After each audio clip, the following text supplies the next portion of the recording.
again at Carolina Pottery. Shop and save on our variety of decorating themes. From traditional to whimsical, we've got the style you need with hundreds of value-priced products to choose from. Visit carolinapottery.com or a store near you. Some people... Prices, big selection, and committed to quality customer service. 3, 2, 1. Live is entertainment's #1 talk show. We have a lively audience today. You're the worst Instagram boyfriend of all time. You know why? Because I am not your boyfriend. Wow, shop our Thanksgiving weekend sale and save on your favorite Christmas decor. Stock up on ornaments, wreaths, ribbon, Christmas trees, and more. Visit carolinapottery.com to find the location nearest you and view our sale ad. The live 5 for 6 Skyview. Rain returns in time for Black Friday. I'll let you know when you'll need that umbrella coming up in your 5 for 6 forecast. Now at 4:30, WJBF News Channel 6 is celebrating a huge milestone, 70 years on the air, bringing you the most accurate news, weather, and quality local programming. Today, we look back at the station's history. And the gift of giving from one local community as they come together to serve home-cooked meals. Plus, more people aren't using their gift cards. We'll crunch the numbers for you. Your news at 4:30 starts now. Live from Television Park, this is WJBF News Channel 6 at 4:30.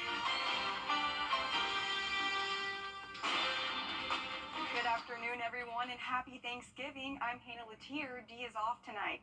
Coverage you can count on begins with U.S. officials seeing a rise in food insecurity across the country. Another organization says that's a 31% increase from 2021.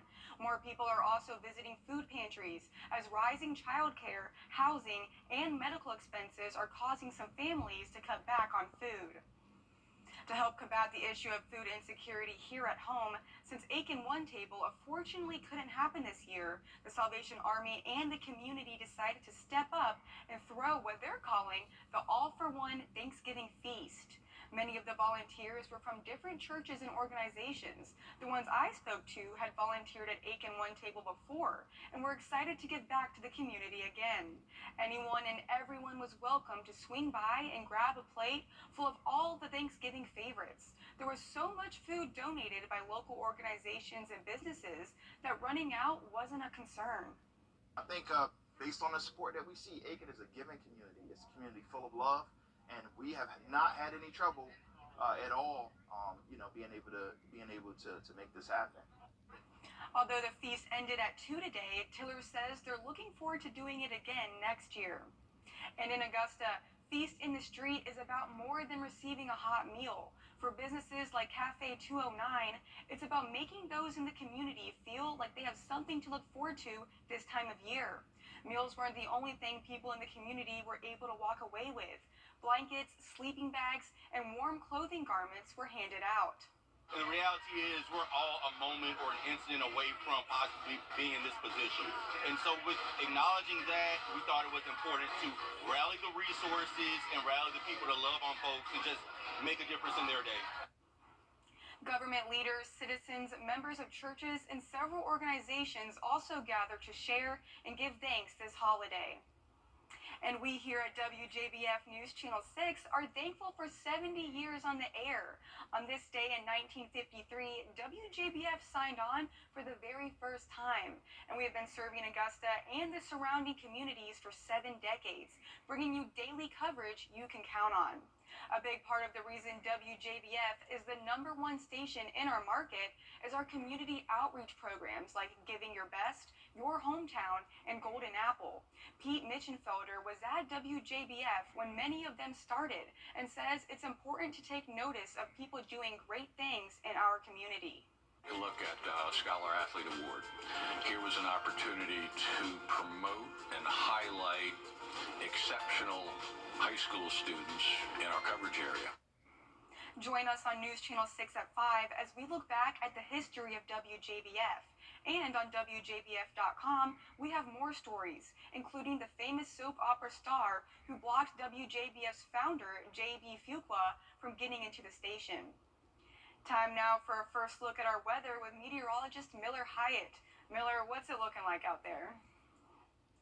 Hey Hannah, we are looking pretty cloudy right now as we cool, and then we're tracking much colder air for next week with a big freeze possible midweek. I'll have details on that coming up in your Viper 6 forecast, Hannah.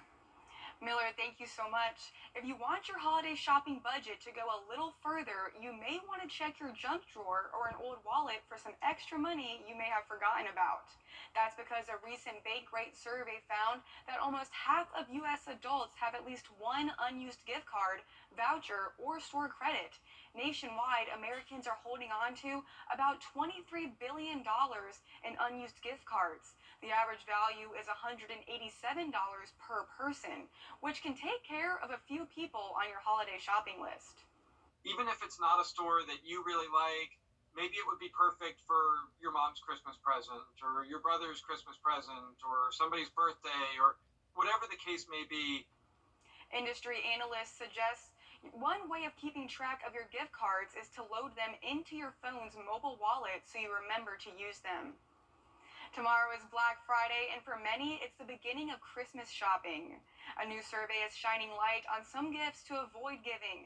Number one is plants. 42% of people say it's too hard to fit them into their home decor. Second on the list, beauty products. 40% say it's difficult to get what someone might want. Also making the list, liquor, books, loud toys, fitness equipment, clothes, and pet products. It's rivalry week in college football, and the Georgia Bulldogs are looking for perfection Saturday night in Atlanta. We have a preview next.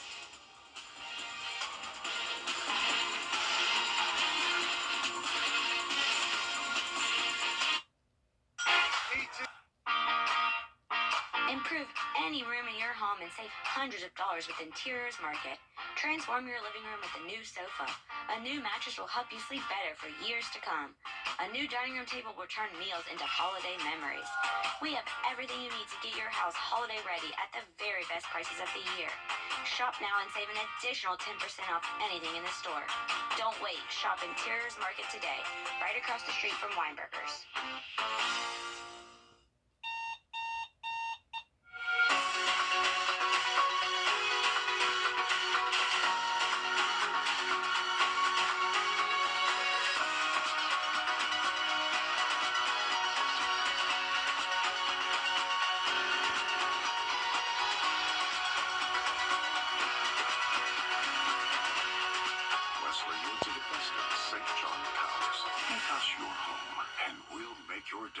Every day.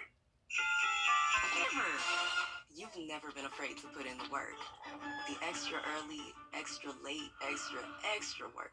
Because you understand that education is the key that unlocks everything. Better pay, better hours, better opportunities, a better you. And playing the lottery is no different. Getting educated before you play gives you the tools you need to be a better player. Like knowing when to play and when to take a rain check. Visit sceducationlottery.com/betteryou to be a better player. Fly direct to Washington, D.C. from Augusta Regional Airport. The Georgia Bulldogs are preparing for a date at Georgia Tech. For the first time since 2018, the Yellow Jackets are bowl eligible, thanks to their 31-22 win over Syracuse last weekend. Now top-ranked Georgia will play Tech Saturday night in their annual showdown. And one thing to look out for as the game kicks off is the similarities between the offenses for Georgia and Georgia Tech, with former UGA assistant Buster Faulkner as the offensive coordinator for the Jackets. Well, I think we know that every game. I mean, there's nobody going out there running new plays. They're running new formations, new ways to window dress it, and they do a good job of that. They change it up each week, the way they go about it. They look and see what's giving us problems, and they'll run some of those. But there's similarities for sure. A lot of things that Buster did here or we did here, he does there. So there's overlap, but they'll have a different way to present it. It'll be who can respond to that and acknowledge it and adjust to it and what they do off of it. I hope the pressure never is off me. I hope they never take the pressure off themselves. Some people say pressure busts a pipe. I mean, it also makes diamonds. And you grow under pressure. You thrive under pressure. I mean, these kids are Georgia Tech students, Georgia Tech graduates. All right, that's the world we live in. That's what we love. Georgia and Georgia Tech meet at 7:30 Saturday night here on WJBF. The Bulldogs have not lost at Georgia Tech since 1999. Also at 7:30 on Saturday, the Clemson Tigers and the USC Gamecocks will renew their football rivalry in the annual Palmetto Bowl.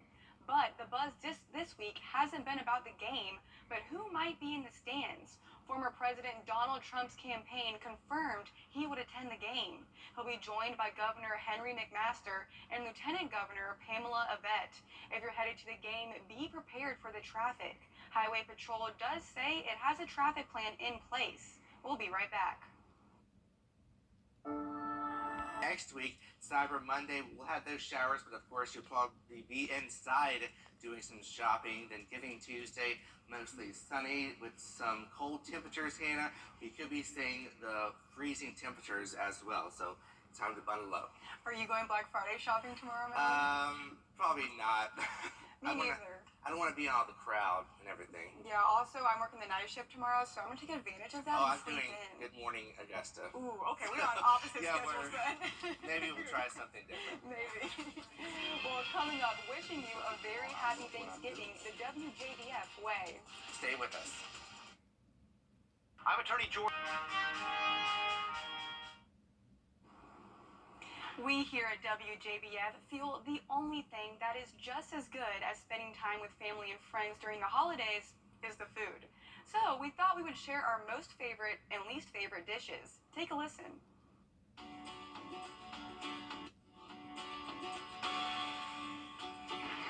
This is such a tough question because I love all Thanksgiving food, but if I had to pick one, I'd say green bean casserole, which is kind of a hot take.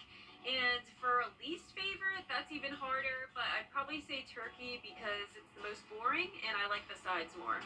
Thanksgiving food-wise, when it comes to my least favorite, which is really hard because I love all the food, but sweet potato casserole, but the ones with the marshmallows on top. Get rid of those marshmallows. I'm not here for it. You know, sweet potatoes, great. Marshmallows, no. My favorite, deviled eggs. Love some good deviled eggs, and honestly, some really good mashed potatoes and gravy. My favorite food item is going to be the green bean casserole, specifically because of the little crispy onions, and then I cannot get behind the giblet gravy. I just can't get behind it. My favorite Thanksgiving food, and I can't lie about it because my family will rat me out, is cranberry sauce. I can eat 2 cans in one sitting, and I'm not afraid to admit it. But my least favorite is a broccoli salad, maybe green bean casserole, never eat it. And are deviled eggs any good? I mean, they have devil in the name. My favorite Thanksgiving dinner is the turkey itself. We deep fry it. And the least that I like is probably the dressing. I don't care for it. My favorite Thanksgiving food is probably stuffing, just loaded with gravy, stovetop. Least favorite is probably any form of a vegetable. I just don't touch them.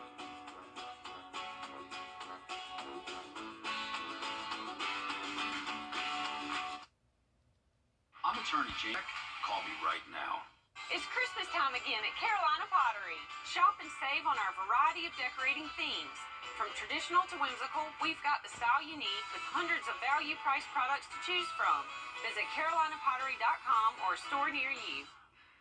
She found... After a car wreck, you're like call George Sink Injury Lawyers at all nines now. Order Bold 11. Wow, shop our Thanksgiving weekend sale and save on your favorite Christmas decor. Stock up on ornaments, wreaths, ribbon, Christmas trees, and more. Visit carolinapottery.com to find the location nearest you and view our sale ad. The Live 5 for 6 Skyview Network. Skyview Network, sponsored by Terry Lambert Hyundai.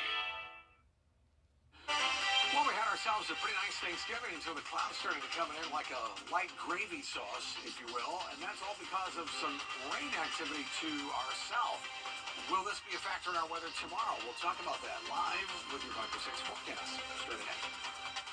Right now on News Channel 6 at 6, Eating Good across the CSRA. How the Salvation Army helped to feed the Aiken community. Plus how weather across the country could give you some travel issues this holiday. And Feast in the Streets return to downtown Augusta. We'll take you there as your News at 6 starts right now. Live from Television Park, this is WJBF News Channel 6 at 6. Happy Thanksgiving. Thank you for joining us. It's great to be with you. I'm Sean Gabbage-Stock. Coverage you can count on begins as the Aiken County Coroner's Office and the Department of Public Safety investigating a deadly crash. It happened this morning on Park Avenue and Fairfield Street. Deputies say the driver of a car was shot at least once and hit a tree. The victim died at the hospital. No word yet on a possible suspect or the victim's name. An autopsy will be conducted. And in Columbia County, one person is in the hospital following a traffic accident. It happened today on Old Evans Road. Investigators say 24-year-old Garrett DeVoe moved out of his lane and hit another car head-on. This led to several other cars crashing. The driver of the vehicle he hit is in the hospital. DeVoe is charged with failure to maintain lane, driving with a suspended license, and DUI. A big old feast in Aiken today. The Salvation Army feeding up to 1,000 people. News Channel 6's Hannah Latier joins us now to show us the event. Hey, Hannah. Hey, Sean. Since Aiken One Table unfortunately couldn't happen this year, the Salvation Army and the community decided to step up and throw what they're calling the All-for-One Thanksgiving Feast. Many of the volunteers were from different churches and organizations. I'm from St. Augustine of Canterbury. I know there's some St. Thaddeus folks here. There's people from the Gideons here. There's people from several of the Baptist churches around. It's a really nice, it really is a full community event. The ones I spoke to had volunteered at Aiken One Table before and were excited to give back to the community again. We've done One Table so often that when we stopped, we felt it was a big loss. So when the opportunity came around for this, I was happy to do it. Anyone and everyone was welcome to swing by and grab a plate full of all the Thanksgiving favorites. Mashed potatoes and gravy, corn, green beans, green bean casserole, sweet potatoes. This is not for any specific person. This is for the Aiken community. You know, we hope that everybody feels welcome. There was so much food donated by local organizations and businesses that running out wasn't a concern. We received support from so many different churches, organizations, individuals, families, and it was like early Christmas for us. Tiller is thankful for the way the city has shown up for those who need it this Thanksgiving. I think based on the support that we see, Aiken is a giving community. It's a community full of love, and we have not had any trouble at all, being able to make this happen. Although the feast ended at 2 today, Tiller says they're looking forward to doing it again next year. Sean? Sounds good, Hannah. Thank you. Time for a check of our forecast.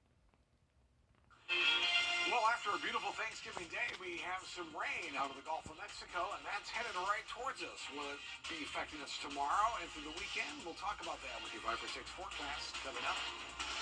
Right now on News Channel 6 at 7, Feast in the Streets returns to downtown Augusta this year. We'll take you there. Also ahead, a look to T-Bones as they pack meals for the Children's Hospital of Georgia and put together a community meal. And how a local semi-professional basketball team helps its players succeed as your News at 7 starts now. Live from Television Park, this is WJBF News Channel 6 at 7. Good evening and happy Thanksgiving. You're watching News Channel 6 at 7. I'm Hannah Latier. Thanks for joining us. Coverage you can count on begins as Thanksgiving is not only happening inside the homes of folks living in the CSRA, but also in the streets, as Feast in the Streets has returned to downtown Augusta. Feast in the Streets is about more than receiving a hot meal. It's about making those in the community feel like they have something to look forward to, especially around this time of year. Meals weren't the only thing people in the community were able to walk away with. Blankets, sleeping bags, and warm clothing garments were handed out. And the reality is we're all a moment or an incident away from possibly being in this position. And so with acknowledging that, we thought it was important to rally the resources and rally the people to love on folks to just make a difference in their day. People in the community, government leaders, members of churches, and several organizations gathered to share and give thanks this holiday. Time now for a look at our weather. Here's meteorologist Tim Miller. Tim, I see those temperatures dropping. Is it hoodie weather yet, would you say? I would say hoodie weather, and then maybe big sweater weather, and maybe parka weather by the time we're done with everything, Hannah. But not for just a few minutes, Hannah. All right, Tim, thank you so much. The Salvation Army Center of Hope is helping to feed people in need this Thanksgiving. The shelter is serving hot meals to their clients and others who wish to have a special holiday meal. Organizers with the Salvation Army say this is especially important for those experiencing homelessness. We were very fortunate that T-Bones donated most of all of our food that we're serving today, and they brought that earlier. And then we have a bunch of volunteers who gave up their time on Thanksgiving to come out and help serve. Dupree also says they're looking for more volunteers for the holidays. A big old feast in Aiken today. Since Aiken One Table unfortunately couldn't happen this year, the Salvation Army and the community decided to step up and throw what they're calling the all-for-one Thanksgiving feast.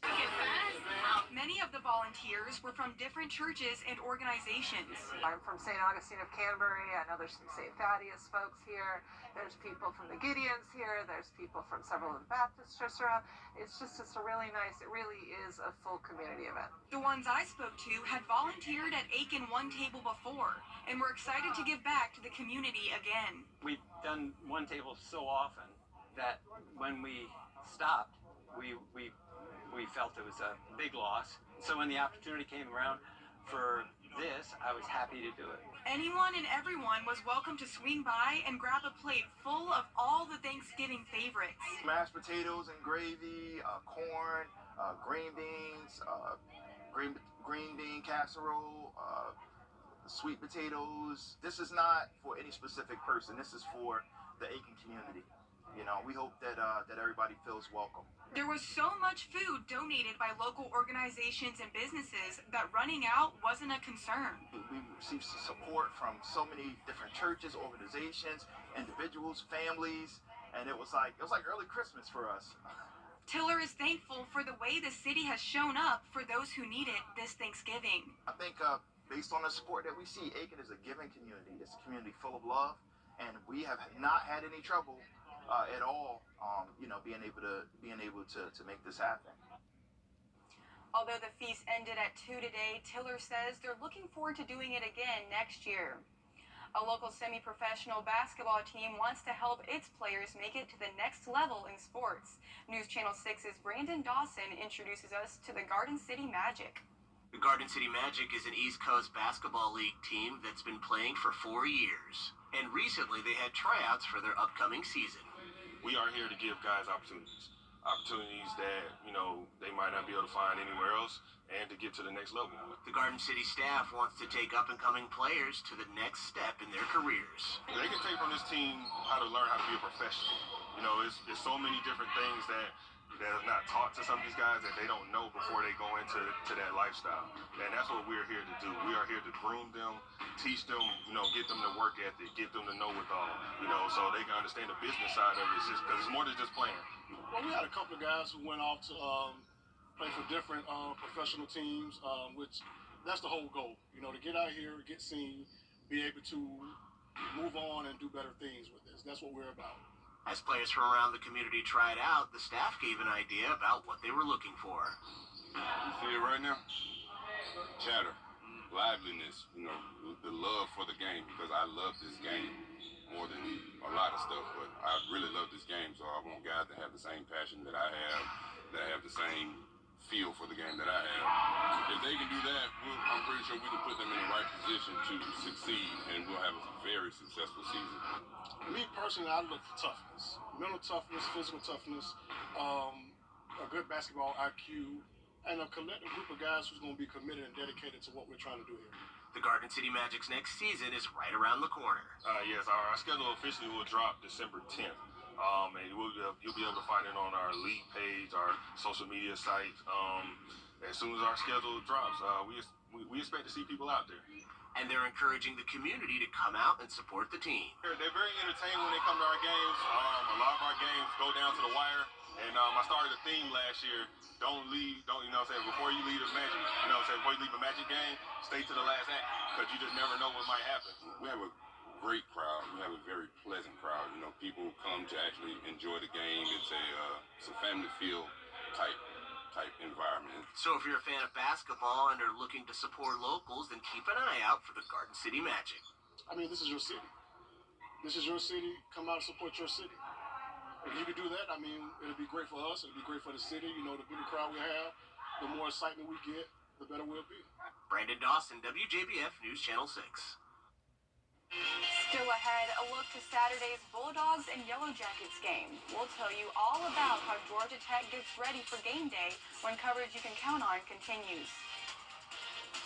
Happy Thanksgiving. I'm Adrian Wofford with the Cash Street. Doors open at 9 a.m. Friday, only at Ashley. College football rivalry. It's good old-fashioned hate, and things are brewing up between the Georgia Bulldogs and the Georgia Tech Yellow Jackets. Here's Atlanta Bureau Chief Archith Seshadri. This is the Rambling Wreck from Georgia Tech. It is the original 1930 Ford Model A Sport Coupe, and get this, it's made every single home game since 1961. And a little bit more to show you. Take a look at this. This is a shield that students put together with the old Yellow Jackets logo of Buzz, but the Rambling Wreck is the original mascot of Georgia Tech's Yellow Jackets because students wanted to showcase the engineering prowess behind the Rambling Wreck. Only one Georgia Tech student a year gets to drive the Rambling Wreck. I try to drive for about an hour and a half to 2 hours a day. I just crossed the 2,000-mile mark on the year, which I think is very impressive on a campus whose road is maybe a mile and a half long. So I've done a lot of laps, and I love picking up students and taking them home or taking them to class, wherever they want to go. And this year, those honors go to fourth-year industrial engineering student Omer Khan, voted in by the Rambling Wreck Club. I get to pull the car out of the garage, and everyone's faces just light up. They get so excited. I'm driving around campus, everyone's waving, they ask for the horn, other cars honk for me to honk back. It's a really great opportunity to be able to have that impact on the community by just driving around. It not only goes to football games, but also gets to drive all around campus, picking up students, picking up folks coming to check out the campus, and sometimes if we're lucky, we may also give Buzz a ride. Tom's favorite place to drive is the iconic Tech Tower in the heart of campus. I love to do a loop around there and stage right in front of the Tech Tower so we can get great pictures of our students, faculty, just the wreck alone. Students need a valid driver's license to drive the Rambling Wreck. We try to stay within 5 miles of campus here, just for safety purposes. We don't want to go further than that. We're missing some safety features on this car because it is a 1930. I try to also avoid at nighttime as well because the headlights aren't advanced. We have LED lights. They're so advanced nowadays. These, we can't really see very far. And that's the buzz around Georgia Tech's campus this fall. What is a good word? The good word is to hell with Georgia. What is a good word? To hell with Georgia. And what's a good word? To hell with Georgia. Reporting at Georgia Tech, Archith Seshadri, Atlanta Bureau Chief. And the Clemson Tigers and USC Gamecocks will renew their football rivalry in the annual Palmetto Bowl. Last season, South Carolina ended Clemson's 7-game winning streak in the Palmetto Bowl rivalry. The Gamecocks won a 31-30 thriller at Death Valley. This year's edition is Saturday, and this game is always a very big deal for both teams. We'll be right back. Hey, CSRA. There next week with temperatures falling into the 30s and then 20s. So Hannah, this hoodie idea of yours, put that on the shelf. You're gonna need something a lot warmer, I'm afraid. Well, maybe multiple hoodies. Well, there you go. If I go Black Friday shopping, which I'm still on the fence about, maybe I can pick one up. We'll believe you, though, she'll be able to get. Exactly. Well, thank you so much, Tim. More coverage you can count on continues after the break. Stay with us. Get your home ready. Quality customer service. This week, WJBF is celebrating a huge milestone, 70 years on the air. On November 26, 1953, Thanksgiving Day, WJBF signed on for the very first time. For 7 decades, we've brought you the area's most accurate news and quality programming. Kim Vickers has more on our station's history. Television grew much more rapidly than most of us thought it would. John Brooks Elam Jr., or JB, was born in Virginia in 1918. He was raised on a tobacco farm by his maternal grandparents, who changed his last name to Fuqua. Mr. Fuqua was known to be a serious man, but Nelson Danish, who worked for WJBF for 30 years, says he had a wicked sense of humor, too. He kept going to all these meetings with all these executives, and they said, oh, let me show you pictures of my pride and joy, meaning, of course, family, grandchildren, whatever. So he asked me to do something, and I did. Take a picture of Pride furniture polish and Joy dish detergent. He says, let me show you my pride and joy. Danish says Mr. Fuqua got his start in radio. Eventually, he moved to Augusta and started WGAC Radio, then later WJBF Radio, which he named after himself. And at one time, I think he was considered the youngest radio engineer in the entire country. In 1950, Mr. Fuqua decided it was time to bring a TV station to Augusta. WJBF TV sent out its first broadcast signal at 11 a.m. on Thanksgiving Day in 1953. And we can't talk about the history of WJBF without talking about our weather department. Good Morning Augusta meteorologist John Lynn says that in the 50s and 60s, weather forecasters at WJBF would not predict the local weather themselves. You would rip and read the AP copy that would send out a forecast from Atlanta and or Columbia at that time. Back then, there were no computers or live radar, so the weather was presented in a very primitive fashion. And then they had little magnets that you could stick on the weather map or then even draw it. We would have to draw them. John tells me that as technology advanced, so did forecasters' access to huge amounts of weather data. The problem was, how did they get that information across on the air? So we took it upon our hands with the folks at SRS, and we got a brand new live radar here in the CSR. It was the only one that's ever been furbished here. So that changed the game pretty quickly. WJBF has a reputation for the most accurate forecasts and staying calm in the face of dangerous weather. Our former chief meteorologist, George Myers, helped build that reputation. And George Myers is a legend, not only here, but also in the broadcast industry and in the weather industry. Tim Miller replaced George when he retired nearly 4 years ago. He was an icon himself in Columbia, and he knew it would be hard, but he looked forward to the challenge. I figured what an opportunity that is to become chief and to be able to mold and guide a weather team and to be able to train young meteorologists. A big part of the reason WJBF is the #1 station in our market is our community outreach programs like Giving Your Best, Your Hometown, and Golden Apple. Pete Mitchenfelder was at WJBF when many of them started and says it's important to take notice of people doing great things in our community. Take a look at Scholar Athlete Award.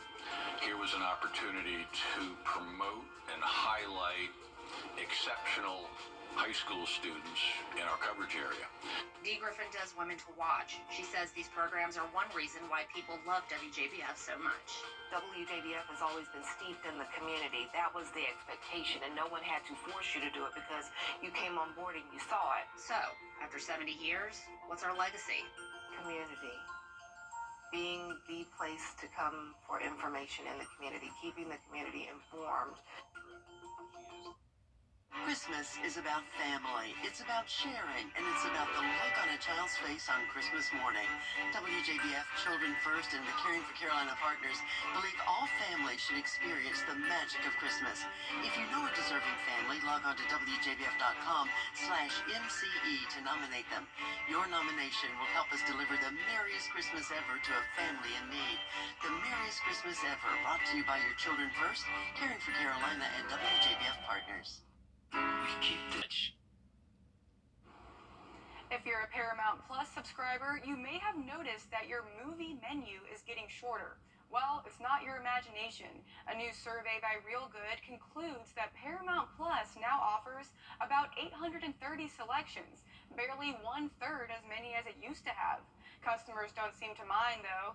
Paramount Plus says it added 3 million new subscribers over the summer, up to 63 million in total. Now, Tim, I think I have about every streaming platform there is, besides Paramount Plus. But Paramount, yeah. Yeah, what about you? Well, as long as they're showing The Godfather in that clip, sign me up. I'm great for that. Let's look at our forecast. We got ourselves some showers. Yeah, not a whole lot though, Hannah. It's 20% for tomorrow. And I think by afternoon time we're full of sunshine. Maybe another shower chance late on Sunday, but you will notice the cool down next week. It gets cold. Highs only in the 50s. Overnight low temperatures will fall into the 30s and in the 20s next week. That's something we'll be watching closely as we get in towards Wednesday, Thursday. There you have it. Thank you so much. Well, we will see you again at 10 on UTV. We're always with you at WJBF.com. Entertainment Tonight is next.